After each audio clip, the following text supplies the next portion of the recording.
Now let's get to the program. Here the name of the class is prog8, and here we have list of lists which is used to store 8 lists. Each list contains maximum of 50 names. Output list is the output list which is used to store the final names which have after merging. We have count1 and count2 variables which we will discuss later.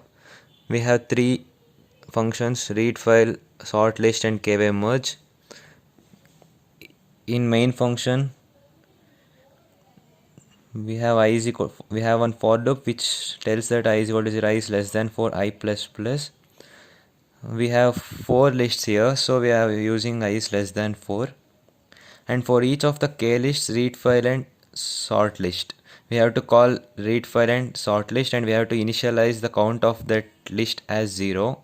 Count of the list of first list, count of first list, because initially I is 0, and we have to send this 0 to 0 as parameter for the read file and sort list functions.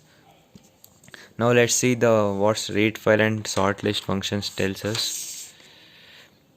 In read file we have a file stream and fp. Fp is a file pointer, string name, switch I. Here I is 0 because initially we are calling as for the first list.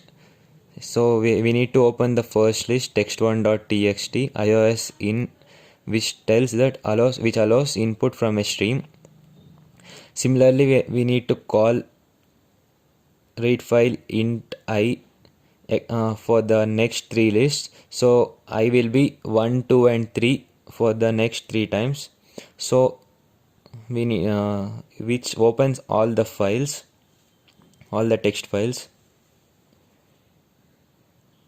Here in while loop we have to, for each file we need to get the names in the file, and we need to check whether the length of the name is greater than 0. If the length of the name is greater than 0, we need to add that name to the respective list, which is list 1, list 0. Initially list is 0, count 1 of first list. First list we have initially there was 0, and as the names increases the count variable also increases. So count 1 of 0 is the number of names present in the first list. Count 1 of 1 is number of names present in the second list. Similarly, count 1 of 2 and count 1 of 3 are the number of names present in the second list and third list respectively. Now all the names in the file are read. Now we need to sort each list. So here we are calling sort list of I. For each list we need to sort the names.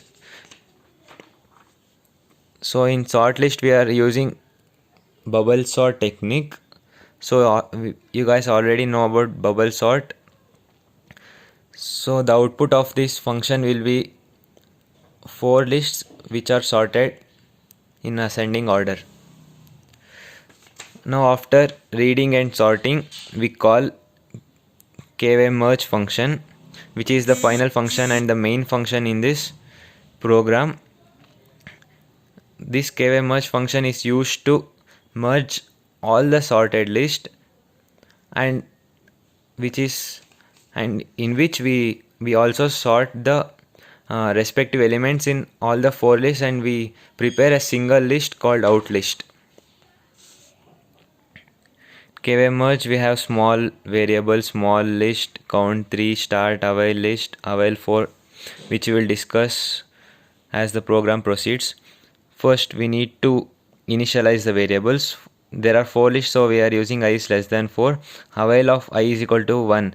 We already know that this variable is used to indicate this list is still exists and some of the names in this list are present, then it's 1. If all the names are in this list is processed, then this variable becomes 0.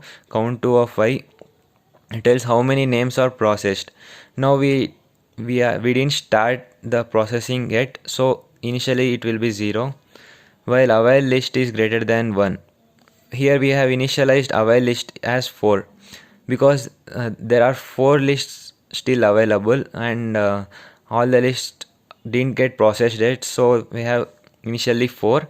Yeah, we have avail list is greater than 1, so if not avail start, if the list is not available, yeah, here start is 0, so avail of 0 means avail of 0 is 1 here initially, but after processing sometimes it becomes 0, so we need to check whether this value is 0 or not. If this value is 0, we need to increment start plus plus. It means the first list is processed, so we need to start from the second list, so start plus plus and continue again. It will go to here, avail list is greater than 1, like that. Now initially we start variable is 0 and we are assigning it to small list. Small list indicates that the list which contains the smallest element presently. So small, we need to find the smallest element. Initially smallest element is the first element in the first unprocessed list. So list of start, count 2 of start. Initially start is 0, so we need to start from 0 and we need to consider this element as the smallest. Yeah, from second list we need to compare, so we need to start from start plus 1, I is less than for I plus plus. If not, avail is avail of I.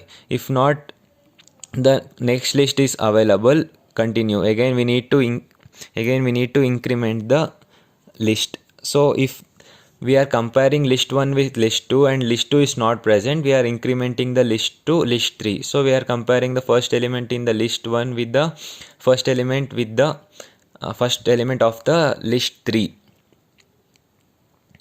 So if the list I, first element of the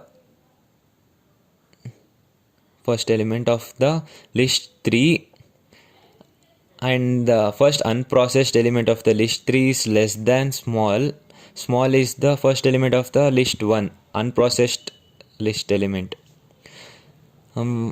we need to assign that element to the small variable. That means first element of the third list is smallest, and the smallest list we have considered as the first list. Now the smallest list is third list because we have the smallest element in the third list, so the smallest list is third list, so that value is assigned to small list. Now count to of small list is plus plus. We are incrementing the count variable of the third list by 1 because one of the element in the third list is processed. We need to continue this process for all the elements.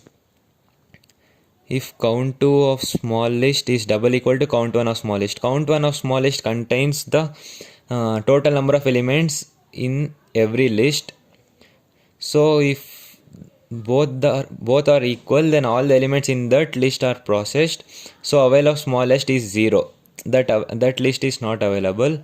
Avail list minus minus. Avail list we have initial value as 4 because all the lists were available to compare. Now one list got reduced, so we need to decrement the value by 1. Now out list of count 3. Count 3 value was 0 initially, so the smallest elements should be stored in the output list and